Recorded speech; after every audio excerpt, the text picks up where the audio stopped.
Bien, vamos a ver ahora lo que son las fuerzas de rozamiento cinético. Tomemos en cuenta que en el estudio de la fuerza de rozamiento estático, sabemos de que cuando las fuerzas que actúan sobre un cuerpo que está en una superficie rugosa están a punto de moverlo, es decir, el cuerpo se encuentra en movimiento inminente, podemos calcular el valor de la fuerza de rozamiento estático máximo como mu sub s, que venía a ser el coeficiente de rozamiento estático, multiplicada por la magnitud de la fuerza normal. Entonces, podemos analizar el siguiente caso. Un bloque sobre una superficie rugosa y vamos a ver, por ejemplo, el efecto de este hombre que está empujando al bloque. Obviamente, vamos a partir del supuesto en que el hombre empuja este bloque de tal manera que está en movimiento inminente, es decir, la fuerza que está aplicando el hombre sobre el bloque es lo suficientemente grande para que este bloque esté a punto de moverse, o llamado movimiento inminente. En ese sentido, debemos tener presente entonces, si el cuerpo está en movimiento inminente, la fuerza de rozamiento que está actuando sobre el bloque en la superficie vendría a ser la fuerza de rozamiento estática máxima. Si hacemos un diagrama de cuerpo libre de este evento, tendríamos entonces la fuerza de gravedad, tendríamos la fuerza del joven, tendríamos además la fuerza normal y tendríamos la fuerza de rozamiento estático máximo, puesto que el cuerpo se encuentra en movimiento inminente, a punto de moverse o llamado también a punto de resbalar, ¿no? Debemos recordar también de que la fuerza normal y la fuerza de rozamiento estático máximo, vectorialmente ambas nos darían la reacción del piso, que vamos a representar en líneas punteadas. Muy bien, ahora, el joven empieza a ejercer esta fuerza de tal manera que lo que él realiza es querer mover el bloque. Entonces, si analizamos este punto en el que el joven está a punto de mover, basta un pequeño incremento en su fuerza para que el bloque empiece a deslizar, es decir, ya empiece a moverse sobre la superficie rugosa. Una observación: cuando hablamos de este tipo de rozamiento, en esta parte de la física, vamos a considerar de que el cuerpo va a resbalar o a deslizarse en el movimiento. No consideramos el caso en que un cuerpo puede volcar, puesto que habremos notado que hay algunos lugares, algunas superficies rugosas, que si nosotros empujamos un cuerpo, lo que ocurre es que se mueve rotando o volcando sobre ella. Aquí consideramos el movimiento inminente como un movimiento de deslizamiento o resbalamiento. Muy bien. Entonces, como decíamos, una vez que está en el momento que el bloque está a punto de moverse, es decir, actúa la fuerza de rozamiento estático máximo, un pequeño incremento en la fuerza del joven hará que éste empiece a moverse. Y al ocurrir ello, la fuerza de rozamiento estático máximo automáticamente cambia de valor. Es decir, ni bien empiece a moverse este bloque, ya no está actuando la fuerza de rozamiento estático máximo, sino está actuando una fuerza cuya magnitud será menor y se denominará la fuerza de rozamiento cinético, ¿no? Justamente cinético porque el cuerpo se empieza a mover. Podríamos preguntarnos por qué razón es que la fuerza de rozamiento cinético debe tener un menor valor que la fuerza de rozamiento estático. Sería una pregunta que tendríamos que hacernos. Y bueno, la respuesta es muy simple, ¿no? Cuando nosotros, por ejemplo, estamos en un piso muy encerado en nuestra casa y, digamos, empezamos a transitar sobre él, al paso de los días notamos de que, digamos, el enceramiento que hemos hecho va disminuyendo y poco a poco vamos notando que la superficie del piso está más rugosa. Lo mismo pasa con otras superficies, ¿no?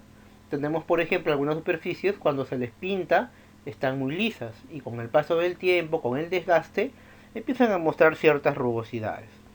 Pero bueno, la respuesta también tendríamos que verla no solamente como un efecto del desgaste del tiempo, sino también que ese desgaste, en este caso, es producto de la insistencia del joven al querer mover la caja o el bloque. Cada vez que el joven intenta moverla, intenta desplazar ese cuerpo en esa superficie rugosa, las imperfecciones que hay entre el bloque y la superficie empiezan entre ellas a golpearse, empiezan a enmarañarse, a entrelazarse y a desgastarse. Empieza a cada verse a hacerse un pulimento natural, es decir, empiezan a pulirse entre ellas y en un momento la superficie resulta ser obviamente con menor irregularidades, menor rugosidad que al inicio, lo cual permite que la fuerza de rozamiento, en este caso cinético, sea menor que la fuerza de rozamiento estático, puesto que ya hay un desgaste o limadura de las asperezas que hay en la superficie en contacto. Esa sería la respuesta. Y a partir de allí podemos considerar, ojo, de manera general o de forma práctica, si no nos dijeran lo contrario, que la fuerza de rozamiento cinético va a permanecer prácticamente constante en el movimiento que analicemos. Por ejemplo, ¿no? Estamos viendo acá cómo se mueve este bloque y ya al moverse ya no estamos hablando de rozamiento estático máximo, estamos hablando de rozamiento cinético, ¿correcto? Rozamiento, lo que vendría a ser rozamiento cinético. Muy bien. Si hiciéramos un diagrama de cuerpo libre de este bloque, encontraríamos lo siguiente. Este bloque actúa la fuerza de gravedad, actúa la fuerza del joven, actúa la fuerza normal y actúa la fuerza de rozamiento cinético, denominado F sub K. Muy bien. Cuando un cuerpo empieza a moverse, como acabamos de mencionar hace un momento, si asumimos que la fuerza de rozamiento en valor y obviamente en dirección también va a permanecer prácticamente constante, podemos nosotros calcular esta fuerza. Podemos calcular la magnitud de la fuerza de rozamiento cinético, para lo cual vamos a emplear una expresión muy similar a la del rozamiento estático máximo. En este caso, vamos a trabajar de la siguiente forma. El valor de la fuerza de rozamiento cinético va a ser igual a mu sub k por F sub n. ¿Quién es mu sub k? Es el coeficiente de rozamiento cinético. ¿Y quién es F sub n? Es la fuerza normal. Muy bien, entonces debemos tener algunas consideraciones. Por ejemplo, que mu sub k depende de los materiales en contacto, a su vez es un número adimensional y que normalmente es de dato y se obtiene experimentalmente. Muy bien, tengamos en cuenta también que así como el mu sub k nos ayuda a calcular la fuerza de rozamiento cinético, recordamos que en la presentación anterior el mu sub s ayudaba a calcular la fuerza de rozamiento estático. Entonces, en muchos problemas nos van a nosotros poner ejemplos o ejercicios donde aparezcan los dos, aparezca el mu sub k y aparezca el mu sub s. Nosotros debemos considerar por lo general que ambas son distintas, puesto que ya hemos considerado de que la fuerza de rozamiento estático máximo es mucho mayor a la cinética, puesto que las irregularidades, una vez que se vence estas, ya la oposición a moverse es menor y por esa razón el mu sub k también será distinto al mu sub s, ¿no? Y obviamente tendríamos de que el mu sub s, es decir, el coeficiente de rozamiento estático, va a ser mayor al coeficiente de rozamiento cinético.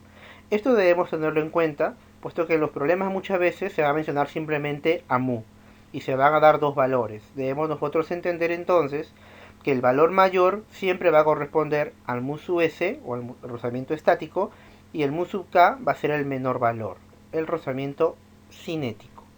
Muy bien, eso sería todo y en otra presentación veremos una aplicación de este tipo de rozamientos.